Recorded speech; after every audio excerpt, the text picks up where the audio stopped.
Bonjour à tous, aujourd'hui on va voir un sujet, qui fait partie de la problématique environnementale, mais qui la restreint beaucoup, au problème de l'énergie et du climat et en fait, le lien très fort qu'il existe entre ces 2 sujets. Hem, pour vous préciser ce que je veux dire par restreindre le sujet de l'environnement, je vais vous représenter ce dont je parle quand je parle d'environnement. Je parle de la différence entre ces 2 flèches. Donc vous voyez mon curseur ici, à gauche, on a, quelque chose qui boucle sur soi-même et puis de l'autre, on a une flèche qui va, d'un point à un autre. Hem, nous, on a une économie, qui fonctionne aujourd'hui énormément comme, la flèche de droite. On a un système qui fonctionne vachement comme ça avec d'un côté, des mines et de l'autre, de des décharges, grosso modo. Je vais voir du détail juste après. Et les systèmes biologiques et les systèmes durables sont des systèmes qui ressemblent à ça, c'est-à-dire qui sont, bouclés sur eux-mêmes, où, les déchets des uns sont les ressources des autres.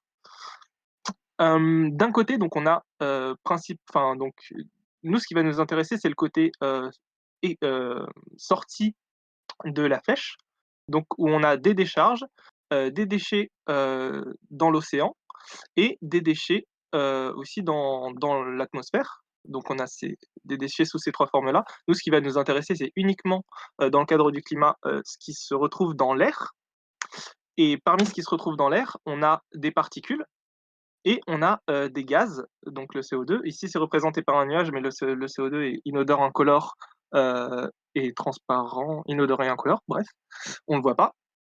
Mais voilà, on va s'intéresser principalement au CO2 et pas aux particules. Je fais cette introduction, c'est important parce que, en fait, on va juste s'intéresser au CO2 ici et aux gaz à effet de serre plus généralement, et c'est une toute petite partie de la problématique environnementale. J'essaie de restreindre ce sujet-là parce que si on commence à tout aborder, il faudrait vraiment énormément de temps. Heu, voilà, on va commencer à définir ce que c'est l'énergie. Qu'est-ce que c'est que l'énergie? Donc normalement, c'est un peu plus interactif, mais là, je vais peut-être pas attendre que vous vous démunissiez, ça risque d'être compliqué, je sais pas. Mais si vous avez un avis à donner, à l'oral, vous pouvez le faire rapidement. Bon, je continue.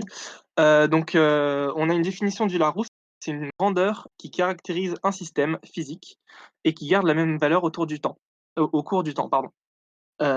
Sur toutes les transformations internes à un système. Ça exprime, pardon, la capacité de ce système à modifier l'état d'autres systèmes avec lesquels il entre en interaction. En réalité, ceux qui s'y connaissent un peu en physique, verront que c'est pas exactement ça et puis que c'est un peu plus compliqué que ça parce qu'on a la question de la de l'utilisabilité d'une énergie. Par exemple, l'énergie sous forme de température est beaucoup moins, heu, a beaucoup moins de facilité à modifier un autre système que l'énergie sous forme d'électricité, par exemple. Donc on a une manière un peu plus simple, de voir ce que c'est que l'énergie. C'est quelque chose qui va permettre de modifier une vitesse, une température, une forme, une composition chimique, une altitude, une illumination et cetera. L'énergie, en gros, ça mesure la transformation du monde. Consommer de l'énergie, c'est, transformer le monde qui nous, entoure et plus on en consomme, plus on augmente la vitesse de, transformation, du monde. Voilà. Un exemple, c'est vraiment une vidéo pas mal, je l'aime beaucoup. Pour vous montrer, un peu ce que c'est que l'énergie, je vais vous la mettre comme ça. Bon, c'est pas super de streamer une vidéo, mais, heu, tchi. Voilà, en fait, vous allez, rencontrer, Robert. Robert, c'est un professionnel du cyclisme. Heu, Comme vous voyez, il a des très grosses cuisses, hem et en fait, Robert, va se mesurer face à la puissance moderne et face à un grille-pain de 700 watts et une tranche de pain et pour ce faire, le combat va se faire, sur un vélo, électrique qui va alimenter ce grille-pain. Voilà, je vous laisse voir un peu le duel.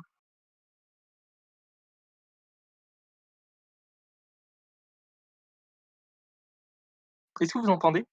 Peut-être pas? Non.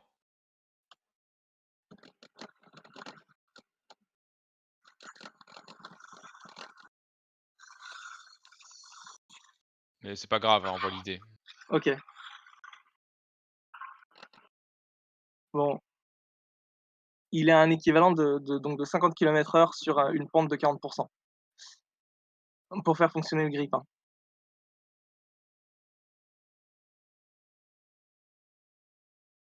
Et donc en fait, en termes d'énergie, si vous voulez l'énergie qu'on dépense, avec, enfin, en termes de calories, avec un effort physique, ça a rien à voir avec, la puissance qu'on est capable de générer avec les moyens modernes. Heu, Là, ici, un grille-pain de 700 watts, bon, ils sont plutôt sympas avec lui parce qu'on aurait pu lui demander de faire bouillir de l'eau. Une bouilloire, c'est plutôt 2 fois et demi, 2 fois et demi ça. C'est plutôt du 1700, 800 watts, 1900 watts. Et là, on va voir l'état de la biscotte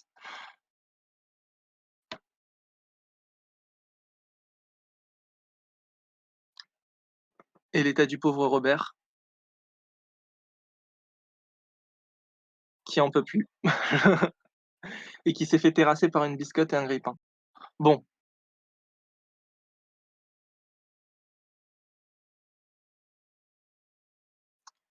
voilà, c'est une manière un peu rigolote de visualiser ce que ça peut être, que l'énergie. Moi je l'aime beaucoup en tout cas. Est-ce qu'il te le Hem, plaît? Merde, je reviens au début. Hop, voilà. Donc bon, on va beaucoup parler des ordres de grandeur parce qu'en fait, enfin, pour moi le sujet de l'environnement qui requiert beaucoup de connaissances d'ordre de grandeur parce que sinon on sait pas de quoi on parle. Et pour se placer dans le monde d'aujourd'hui et penser le monde d'aujourd'hui, c'est un sujet important à connaître. D'où, voilà, d'où l'importance que ce sujet a à mes yeux. Hem, Par exemple, là, donc on a, pour faire un gâteau, c'est environ 1 heure de chauffage, enfin d'utilisation de four à, 1 kWh. Enfin, à 1 kilowatt, pardon, donc 1 kWh. Et donc pour faire ce 1 kWh, je vous le donne en mille, combien de cyclistes il faut? Heu, Pas 2, pas 5, c'est ni Lance Armstrong, mais il faut 10 cyclistes en fait, il faudrait 10 cyclistes pour faire cuire ce gâteau. Si on regarde en termes économiques, en fait, c'est un peu le gain que nous a apporté, l'utilisation des sources d'énergie modernes, c'est qu'on divise par, 1000, le coût que ça pourrait nous revenir de faire cuire ce gâteau. Hem, 1 kWh, encore pour que vous puissiez vous représenter un peu heu, à quoi ça peut ressembler. Ça serait 50 mètres carrés de panneaux solaires, donc pendant 1 heure. Une éolienne de 5 mètres, enfin qui tourne pendant 1 heure. Alors les éoliennes de 5 mètres, c'est pas vraiment ce qu'on utilise. En général, les éoliennes, c'est plutôt 150, ouais, autour de la centaine de mètres, de diamètre, les éoliennes en général. Donc ça, ce sont des c'est ce qu'on dit qui est renouvelable. En fait, on va récupérer des énergies, qui sont, sous forme de flux, dans la nature. Hem Et puis on a après donc des énergies qui sont plutôt, sous forme de stock, comme le stock heu, d'un d'un barrage de 50 mètres de haut. Donc on a un stock dans ce barrage-là qu'on va déverser, qu'on va consommer. Ce stock, il se remplit naturellement, quand il pleut ou bien quand il y a des précipitations en général. Et puis on a, des formes d'énergie qui sont sous forme de stock et qui se remplissent pas, en tout cas pas à des vitesses, qui nous permettent, d'avoir un stock renouvelable. J'ai oublié le bois. Bon, il y a aussi la bûche de bois, qui pareil, se remplit un peu, enfin se restitue un peu, comme le barrage hydraulique. Mais il y a le gaz qui va pas se reconstituer, le charbon, le pétrole, qui sont des énergies fossiles et l'uranium dont on va pas beaucoup parler. Si on parle en termes d'échelle, il y en a qui sont beaucoup plus faciles à transporter, à utiliser et qui sont beaucoup plus concentrés que d'autres. On voit que, enfin voilà, le pétrole, charbon et gaz, c'est des énergies très, très concentrées, l'uranium encore plus, heu et voilà. Donc on a notre dépendance aux énergies fossiles. Faut savoir qu'on en consomme de plus en plus et qu'on en consomme énormément. Là, en gris, si vous voyez, si le contraste est assez fort, vous voyez, l'augmentation de la consommation de, moins de, 1 de tonnes équivalent pétrole, au début au début du 19e siècle, enfin à la moitié du 19e siècle et aujourd'hui, on est plutôt aux alentours de, 13-14, gigatonnes équivalent pétrole. Cette quantité d'énergie, elle est répartie sous plusieurs formes. Il y a, historiquement, la consommation de biomasse, en bois. Heu, S'y est ajouté successivement le charbon, le pétrole, puis le gaz, qui représentent à elles 3 84 de la consommation d'énergie dans le monde. Et puis ensuite s'y est ajouté, le nucléaire, l'hydraulique et les énergies renouvelables. On voit que, le nucléaire, c'est 5 les barrages hydrauliques, c'est 2,5 et ce qui est les nouvelles énergies renouvelables, c'est des pouillèmes, quoi. C'est très peu, c'est très peu par rapport à la totalité. Cette énergie-là, on en a besoin pour tout faire fonctionner. L'informatique, les productions de matières, les productions de tous nos objets, de toute notre consommation, de nos déplacements, de notre nourriture et cetera. Petit résumé, l'énergie, mesure les transformations du monde. Elle nous permet de nous développer et donc de profiter d'un certain confort. On n'a pas besoin de pédaler pour faire cuire un gâteau. Toutes les formes d'énergie ne se valent pas. Il y en a certaines qui sont plus ou moins concentrées, qui sont plus ou moins, réparties voilà, diluées dans la nature. Hem, la très grande majorité des énergies qu'on consomme, ce sont des énergies fossiles et enfin voilà, il y a des pays qui en consomment beaucoup plus que d'autres. Ça, c'est des diapos que j'ai sautés parce que c'est pas très intéressant de voir, enfin, j'ai considéré que c'était pas forcément pertinent. Le système climatique, juste pour faire une différence entre la météo et le climat, la météo, c'est local, dans le temps et dans l'espace. Le climat, c'est une moyenne sur des grands espaces et des grandes périodes de temps. L'effet de serre, donc c'est, une couche qui va retenir le rayonnement solaire. Donc on a une partie du rayonnement qui va, être piégée par, les gaz à effet de serre. Ça fonctionne parce qu'en fait, on a, des, les énergies d'absorption et d'émission, de ces gaz, sont, enfin, en gros coïncident avec la température moyenne de la Terre. Enfin, on a un rayonnement qui va être piégé parce que le rayonnement qui rentre, en gros, c'est du rayonnement corps noir à 5 000 degrés et puis il va être piégé parce que c'est un rayonnement que corps noir à 12-15 degrés Celsius. Donc voilà, une partie est piégée, une partie, est réfléchie, hem, heu, de la Terre. Donc cet effet de serre, il est important parce que si on avait zéro effet de serre, on aurait une moyenne, de température de la Terre qui serait à -18 °C. Hem, Là, actuellement, sous un sous un effet de serre normal, on est vers 10 degrés. Sous une période, interglaciaire, on est, plutôt autour de en moyenne 15 degrés. Et puis, en fait, ce qu'on va voir là, c'est que c'est un système très complexe qui fait appel à beaucoup de choses. Il y a une biosphère, une cryosphère, l'atmosphère, les surfaces continentales et l'hydrosphère. Tout ça, ça participe du système climatique et il y a, nous, les activités humaines qui vont dérégler ça, donc avec, les gaz à effet de serre dont je parlais plus tôt. Hem, Hop, on a, une consommation d'énergie primaire et une émission de CO2 qui sont très liées. En fait, on a enfin les 3 grandes sources d'énergie, et les changements d'utilisation des sols qui vont provoquer des émissions de CO2. Hem Et donc on observe ce lien, très tôt, hein, dans l'histoire, enfin c'est assez récent. Heu, Hop, ah oui et puis le CO2 du coup c'est 75 des gaz à effet de serre, c'est pour ça on s'y intéresse. Il y a d'autres gaz à effet de serre, mais le CO2 c'est le principal qui force, l'effet radiatif, sur Terre. Là, c'est un petit graphe de la boucle, du cycle du carbone et en rouge, on a, des petites valeurs, que nous on ajoute en fait. Nous, on a ce forçage ici, donc on a les flux avec les flèches et puis, les changements. Bon, ce graphe, il est pas très lisible à vrai dire, mais voilà, on a un cycle du carbone qui est perturbé par les activités humaines.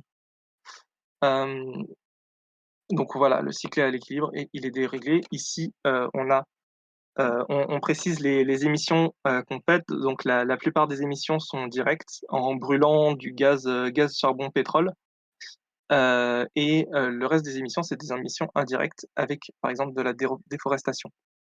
Faut voir que le CO2 qu'on émet, il est pas que dans l'atmosphère. On s'intéresse pas au flux, on s'intéresse juste à, l'endroit de résidence de ce CO2. La majorité, la petite majorité du CO2 qui est émis est piégé, dans la biosphère et dans l'hydrosphère, donc dans les océans et les forêts, grosso modo, et il reste, environ 45 des émissions qui restent dans l'atmosphère. Sachant que, en fait, les 2 puits de carbone, qu'on possède sur Terre qui sont, l'hydrosphère et puis la biosphère, ne sont pas des puits sans fin, quoi. Là, c'est un petit graphe qui vous montre l'évolution des concentrations de différents gaz à effet. On voit ici, pour le CO2 surtout, donc le CO2 c'est en rouge, on est environ à 280 en temps normaux, sur les 2000 dernières années et là sur les 100 dernières, on a une on a un plus 50. Là aujourd'hui on est plutôt autour de 400, de 415. Donc voilà, 280, plus 50, on est bien à 415, ça fait un plus 50.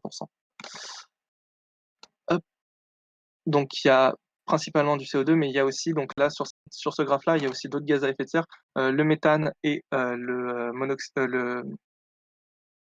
NO2, l'oxyde d'azote, hem, qui participent aussi à l'effet de serre. Donc c'est des gaz qui sont, pour le méthane, c'est un gaz qui vient de l'agriculture principalement et de l'inondation des sols. Parce qu'en fait, enfin, voilà, si on inonde un sol, il va y avoir des matières organiques qui vont rentrer en putréfaction et qui vont relâcher du CO2, du CH4 et voilà. Donc ça, c'est aussi, issu de l'activité humaine. Comment ça s'appelle? Effets de rétroaction.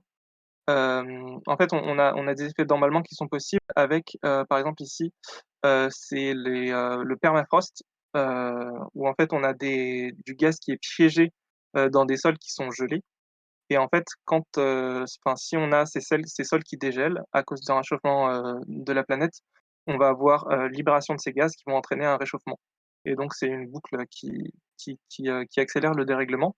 On a la même chose pour, l'albédo, donc l'effet de réfléchissement du rayonnement, sur les, surfaces, gelées. Donc quand on fond, on a des surfaces plus sombres qui vont absorber plus de chaleur et qui vont entraîner plus de fonte. Donc c'est aussi une de rétroaction positive. Hem, bon, là, j'essaye de vous vulgariser quelque chose qui est assez vous avez sûrement entendu parler du GIEC, Groupement, international d'experts sur le climat, IPCC en anglais, International attends, non, c'est pas ça. IPCC? Je sais plus comment ça s'appelle en anglais. Hem, mais enfin bon, voilà, il donc la plus grande collaboration de scientifiques au monde, en fait. Il y a pas une branche des sciences enfin, qui fait autant de production et autant enfin, il y a aucun autre endroit au monde où il y a autant de concentration d'intelligence, en fait, que dans le GIEC. Et en fait, là, la plupart des informations ici, elles sont tirées du rapport AR5, du GIEC, qui, heu, qui est sorti il y a déjà quelques années. Il y a un AR6 qui est prévu bientôt et puis entre-temps, il y a eu des rapports, comme, sur les îles, un rapport spécial qui s'imaginait un réchauffement d'1,5 degré. Donc enfin bon, c'est un c'est une organisation très, très importante.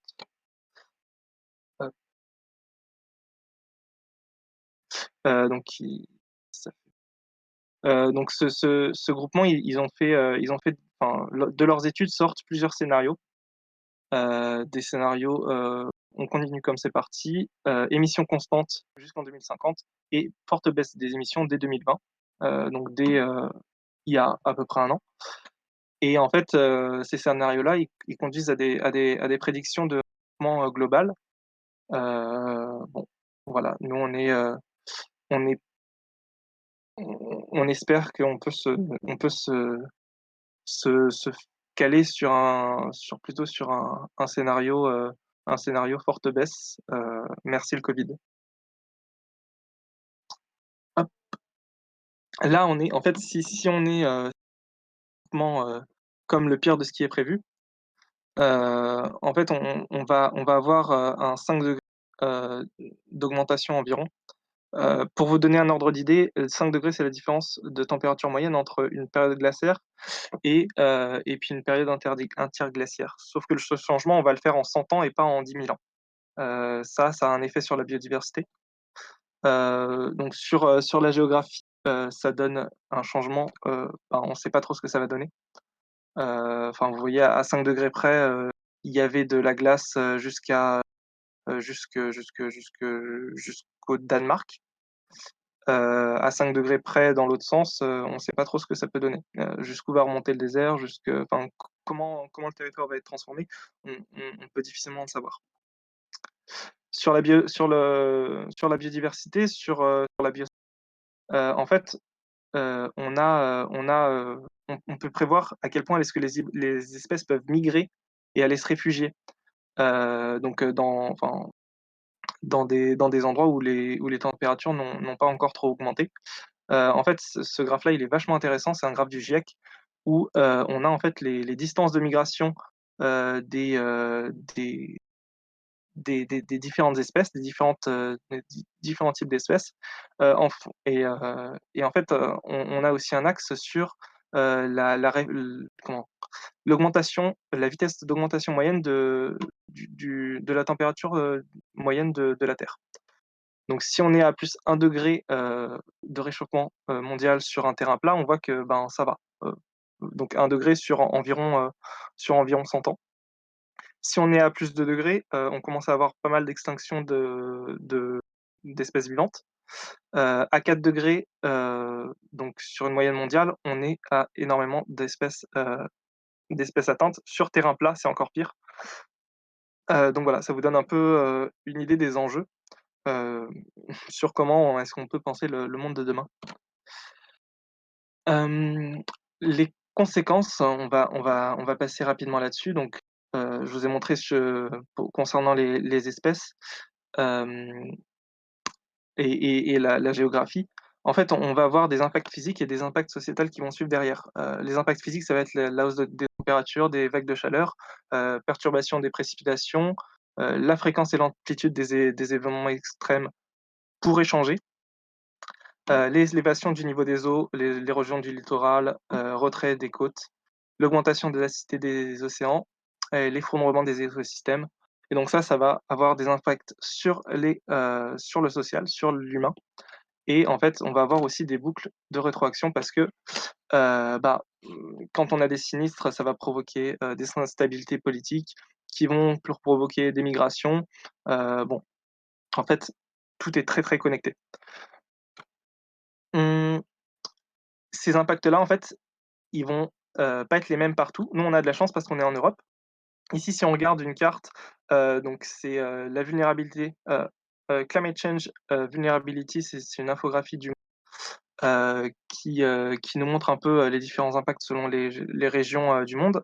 Bah, en fait, on voit qu'en Europe, on est plutôt bien, donc faut pas paniquer.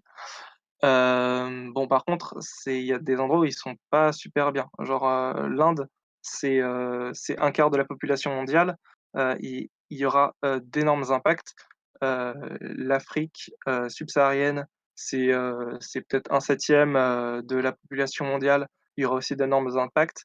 La Chine et puis l'Asie du sud-est, c'est aussi, assez densément peuplé. Il y aura aussi énormément d'impacts. Heu, voilà et en fait, voilà, la conclusion de ce que le changement climatique va renforcer pas mal les inégalités parce qu'on voit qu'en fait qui seront les plus touchés sont aussi les pays qui sont les plus pauvres, aujourd'hui et en fait, se pose la question, de atténuer le changement ou s'adapter, au changement. Hem, Atténuer ça serait faire en sorte on y soit moins exposé, heu et s'adapter ça serait, heu, changer notre manière de construire, de vivre pour, heu, pour pouvoir encaisser le choc, du changement. Petit résumé, le changement climatique n'est pas, le problème des ours polaires, mais c'est le nôtre, c'est pas non plus celle des générations du futur, c'est un problème d'aujourd'hui. C'est une situation sans précédent avec plein d'impacts et qui sont déjà visibles aujourd'hui et c'est un amplificateur d'inégalités. Hem, voilà, hem, c'est les scénarios les plus pessimistes sont encore évitables et puis on peut agir dès aujourd'hui, pour, heu, pour, heu, pour écrire l'histoire et changer le monde. Hem, on passe aussi donc ça c'est les accords de Paris. On revient sur cette idée de l'énergie. Donc là, on est sur l'accord de Paris. Le but, c'est d'atteindre la neutralité carbone d'ici 2050. On a quelques scénarios ici. Bon, c'est l'équivalent de ce qu'on a pu voir, sur les scénarios du GIEC, mais à Paris. Hem, donc ce qui est important de savoir quand on dit qu'on veut diminuer les émissions, c'est, où est-ce qu'on les diminue? Et là, en fait, on va voir un peu, d'où est-ce qu'elles viennent ces émissions. Je suis désolé, je suis très factuel, mais l'heure en même temps sous les yeux, et j'aimerais laisser le maximum de temps pour qu'on puisse discuter ensemble. Donc il y a une grosse partie qui vient du CO2 des combustions fossiles. Il y a une grosse partie et le reste, c'est, on va dire le déboisement, le méthane et les engrais azotés. Il y a aussi une petite partie sur d'autres sources. Hem, Ce budget qu'on a, en fait, le budget carbone, c'est, combien est-ce on a le droit d'émettre, avant de dépasser un certain seuil d'augmentation de température. On voit qu'en fait, on a, très peu de budget, 420 tonnes, 420 gigatonnes équivalent CO2, pour ne pas dépasser les 1,5 degrés, et et heu et 1170 tonnes pour les 2 degrés. En termes d'années, au rythme d'émissions, de 2018, c'est, 8 ans, depuis 2018, pour nous, c'est 6 ans et puis pour 2 degrés, c'est 21 ans, à partir d'aujourd'hui. Heu, voilà, donc sachant que c'est 6 ans et tout, donc c'est pas vraiment réaliste de se dire qu'on a encore 6 ans pour agir. Le problème, il peut être vu sous 3 manières différentes pour, réduire ces émissions. On peut le voir, sectoriellement, donc à gauche, c'est les émissions sectorielles dans le monde. À droite, en France, on voit que c'est assez différent parce que nous, en France, le secteur de alors ça là, il y a noté énergie, mais c'est pas énergie, c'est électricité. En France, vu qu'on a une électricité qui est très peu carbonée, ça représente une très faible part du gâteau et en fait, la majorité de nos émissions en France, ça va être, sur les transports et ensuite, sur l'agriculture, l'industrie et l'habitat, un peu à des parts à peu près équivalentes. L'habitat, c'est par exemple le chauffage domestique, pour vous donner une idée. On peut le voir aussi en mode, par pays, et même par pays, on peut le détailler, en regardant par, enfin en flux ou en stock. Donc en flux par an, on a, une très, très grande, et une très, très grosse émission de la part de la Chine, USA et les pays de l'Union européenne, dans cet ordre-là. Si on regarde par contre, en stock, donc cumulé sur, plusieurs années, ici on a, les États-Unis et l'Europe qui passent, très loin devant, la Chine. Donc ça, c'est des choses qui sont importantes à avoir en tête si on veut s'intéresser au débat qu'il y a eu, par exemple au COP ou pourquoi est-ce qu'on a du mal à avancer parce qu'en fait, les pays ils se blâment les uns les autres, avec ces différentes approches. La troisième approche, ça serait les émissions par habitant. La moyenne mondiale, elle est de 5 tonnes équivalent CO2 par habitant par an. Hem, En France, on est un peu au-dessus. Si on regarde les émissions territoriales, sachant que la cible, elle est à 1,8, en France, il faudrait qu'on diminue enfin, dans le monde, il faudrait qu'on diminue, nos émissions par, une division par 2,5. Aux USA, il faudrait qu'ils divisent par 10. En France, il faudrait qu'on divise par 3-4. Par contre, si on regarde, en fait, l'import qu'on fait, heu, nous, on importe beaucoup de choses qui sont produites ailleurs. La Chine, l'usine du pollue pour les autres pays. Donc si on fait ce correctif-là, on voit qu'en fait, ben, la diminution qu'il faut faire en France, c'est plutôt, une division par 5-6.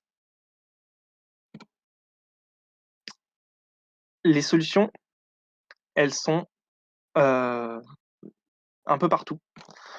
Ça passe par de l'individuel, par des changements de comportement individuels, mais en fait, les changements, ça va pas être l'alpha et l'oméga.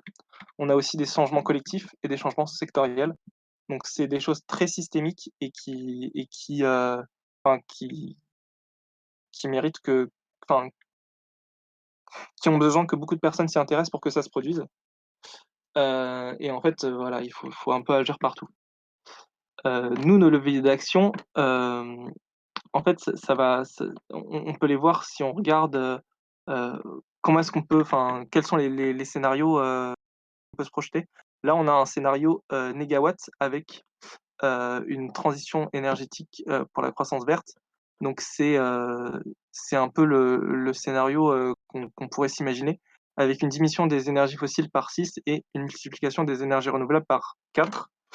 Et avec ça, on doit diminuer notre consommation globale d'environ 30.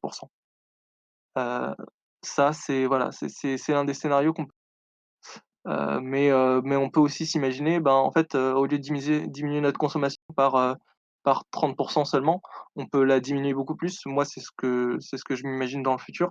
En tout cas, c'est comme ça que j'aimerais me projeter parce que, enfin, je trouve qu'on consomme beaucoup de choses qui servent à pas grand chose. Hem, la sobriété, en fait, enfin, moi, c'est ce que je prône, c'est un peu la première étape, c'est-à-dire, renoncer à certains usages.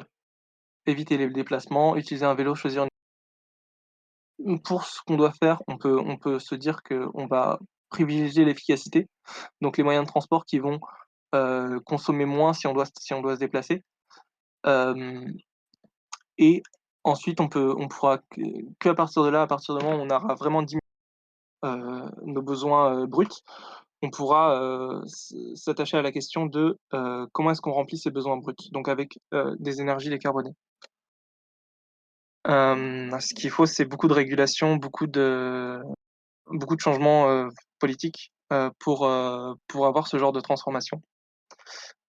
Et là, en fait, ben, ça fait appel aussi à la résolution de d'autres, problèmes, l'énergie, avec, le stockage de l'électricité, par exemple, le recyclage des ressources, et les ressources en elles-mêmes, en métaux, par exemple, pour certaines productions électriques et certains stockages. C'est la réorganisation de la société et c'est ça qui est le plus intéressant. En fait, le problème environnemental, ça entend qu'il faut changer la manière dont on vit et changer la manière dont on pense le monde, dont on pense notre entourage, dont on pense nos activités et en fait, enfin ça c'est le truc le plus intéressant. C'est-à-dire que, enfin il y a des activités qui n'ont pas de sens en fait dans un monde décarboné et puis je pense que je vais finir peut-être, je vais passer ça et puis je vais finir pas très loin, voilà. Là, on a juste, bon, une petite jauge, il faut pas blâmer, faut pas forcément blâmer les individus parce que, on a une étude de Carbone 4 qui nous montre que les gestes individuels, en fait, ne représentent pas la majorité des efforts à fournir, 25 à 40. Et vivre avec 2 tonnes de CO2, en France, c'est extrêmement difficile parce que rien que les services publics, en fait, le fait de bénéficier des services publics, fait déjà qu'on consomme énormément d'énergie et de CO2. Si on veut aller plus loin, en fait, il y a pas mal de choses qui existent, mais ça, je pourrais y revenir, juste après sur les questions. Et il y a une partie 3 qui s'appelle «Passer à l'action» où en fait on va parler, enfin qui est le résumé ici, que je viens de vous expliquer pardon. Donc où voilà, le résumé c'est qu'on a, énormément enfin notre budget CO2 c'est principalement la consommation d'énergie fossile. Le budget carbone il est limité et on doit, très vite diminuer nos consommations. Hem Selon l'indicateur qu'on va utiliser, on va avoir des conclusions qui vont être différentes. L'indicateur qui est, la consommation par habitant, la consommation par pays, que ce soit, heu, comment dire? Annuellement ou sur plusieurs années, ou historiquement pardon, ou bien, par secteur. On peut avoir des conclusions très, très différentes. Les gestes individuels, c'est bien, mais c'est plus que ça qu'il faut. C'est vraiment un changement de société. La compréhension des enjeux, le lobby, la mobilisation citoyenne permettent d'accélérer ce processus de changement. Voilà et bien sûr, je reboucle sur ce que je disais au début. Là, on s'intéresse qu'à une partie du problème environnemental. Il y a beaucoup d'autres choses à voir, donc la santé, le confort, la paix et les problèmes économiques. Heu, Moi, j'ai pas envie de vous mettre, de vous déprimer avec cette présentation-là. Le truc, c'est que faut s'imaginer qu'on peut avoir une vie qui est riche, avec moins de consommation. Se balader en vélo, profiter du temps long, si on arrête de consommer, ça veut dire aussi qu'on va arrêter de produire et donc qu'on aura moins de travail, potentiellement et donc plus de temps pour faire autre chose. Donc faut voir la chose du côté positif et voilà et j'ai fait vite et normalement, on a du temps pour les questions.